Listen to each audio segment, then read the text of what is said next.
आज इस deep analysis में हम एक ऐसी टाइमलाइन को अनपैक कर रहे हैं जिसने कुछ ही हफ्तों में पूरी दुनिया को एक नए डार्क एज के कगार पर खड़ा कर दिया।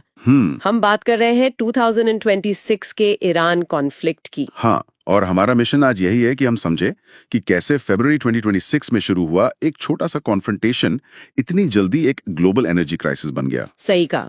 तो शुरुआत होती है 28 फरवरी 2026 से, यानी जब यूएसए और इजराइल ने मिलकर ईरान के मिलिट्री और न्यूक्लियर टारगेट्स पर एक बड़ा अटैक किया। और ये कोई आर्म स्ट्राइक नहीं थी।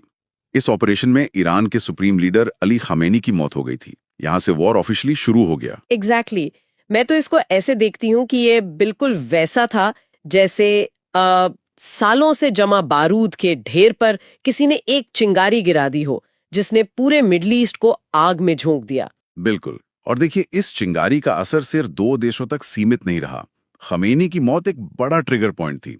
ईरान ने तुरंत बदला लेते हुए मैसिव मिसाइल और ड्रोन अटैक्स शुरू कर दिए, जिसका नतीजा ये हुआ कि कॉन्फ्लिक्ट लेबनान और दूसरे गल्फ कंट्रीज तक फैल गया। राइट। एक पूरा डोमिनो इफेक्ट शुरू हो गया था। रीजनल इंस्टेबिलिटी एकदम पीक पर थी। पर एक पॉइंट के बाद ना ये स्ट्रेटजी पूरी तरह बदल गई। जब लड़ाई फ्रंट लाइंस पर रुकने लगी तो उन्होंने इकोनॉमी की रीढ़ की हड्डी तोड़ने का रास्ता चुना। वही सबसे इफेक्टिव तरीका होता है किसी देश को हराने का। हाँ, तो 13 मार्च को यूएस ने ईरान के सबसे बड़े ऑयल हब खाग आइलैंड पर अटैक किया।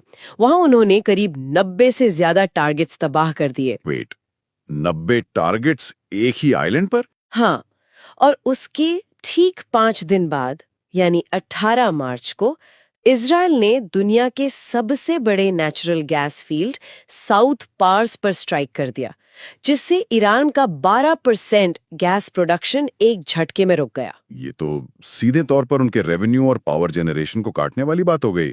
लेकिन इसके जवाब में ईरान भी चुप नहीं बैठा। उन्होंने क्या किया? उन्होंने सीधा कतार, सऊदी अरेबिया और कुवैत के एनर्जी इंफ्रास्ट्रक्चर पर ब्रूटल स्ट्राइक्स शुरू कर दिए। उनका लॉजिक बड़ा सिंपल था कि अगर हमारा तेल और गैस नहीं बिकेगा तो इस रीजन में किसी का भी नहीं बिकेगा। ओह वाओ, मतलब मुद्दा अब मिलिट्री वॉर से शिफ्ट होकर पूरी तरह से एक एनर्जी वॉर बन चुका था। एग्जैक्टली। और इस एनर्जी वॉर का सबसे बड़ा असर ग्लोबल इकोनॉमी पर पड़ा। वही तो मेरा अगला सवाल था।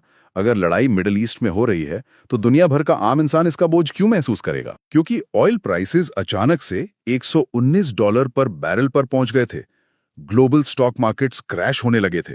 पर इतना पैनिक क्यों? इसका मेन रीजन एक छोटी सी जगह है जिसे स्ट्रेट ऑफ हॉर्मुज कहते हैं। ये समुंदर का एक ऐसा नैरो रास्ता है जहां से दुनिया का लगभग 20% तेल गुजरता है। अच्छा, तो अगर वहां डिस्टर्बेंस हुई तो पूरी चेन टूट जाएगी। बिल्कुल। इस बॉटलनेक राउट के रिस्क में आते ही ग्लोबली सप्लाई चेन्स पूरी तरह डिस्टर्ब हो गईं। ट्रांसपोर्ट कॉस्ट बढ़ गए और हर जरूरत की चीज महंगी हो गई। तभी करंट सिचुएशन इतनी टेंस है। ईरान ने तो अब जीरो रिस्ट्रेंट की वार्निंग दे दी है और इंटरनल लेवल पर सैकड़ों लोगों को अरेस्ट भी किया है। हाँ, और इस वक्त सारे गल्फ कंट्रीज हाई अलर्ट पर हैं। तो इन सब रिपोर्ट्स को देखकर क्या वाकई ये माना जा सकता है कि ये वर्ल्ड वॉर 3 की शुरुआत है? देखिए, अभी फिलहाल सोर्सेज इसको एक रीजनल वॉर बता रहे हैं जिसका ग्लोबल इम्पैक्ट है। पर खतरा बहुत बड़ा है। किस तरह का खतरा? अगर यूएसए पूरी तरह फुल स्केल वॉर में उतर आता है या रशिया और चाइना पर्दे के पीछे से इनडायरेक्टली सपोर्ट शुरू कर देते हैं, या सबसे बुरी स्थिति में straight of Hormuz completely block हो जाता है, तो फिर ये कॉन्फ्लिक्ट आसानी से ग्लोबल वॉर बन सकता है। सही कहा। ये वॉर अब सिर्फ बॉर्डर्स का नहीं बचा है, बल्कि ग्लोबल डोमिनेंस और एनर्जी एक्सेस का बन चुका है। ये पूरी सिचुएशन ही काफी डरावनी है। इस डीप डाइव के आखिर में सभी के लिए एक सवाल छोड़ते हैं। अगर इस कॉन्फ्लिक्ट की वजह से स्ट्रेट ऑफ हॉर्मुज जैसे क्रूशियल रूट्स लंबे समय तक ब्लॉक रह गए, तो क्या दुनिया के पास इस सप्लाई चेन पैरालाइजेशन से निपटने के लिए कोई ऑल्टरनेट एनर्जी बैकअप प्लान बचा है, या फिर हमारी ग्लोबल इकोनॉमी सच में एक नए डार्क एज में चली जाएगी? इस पे जरूर सोचिए।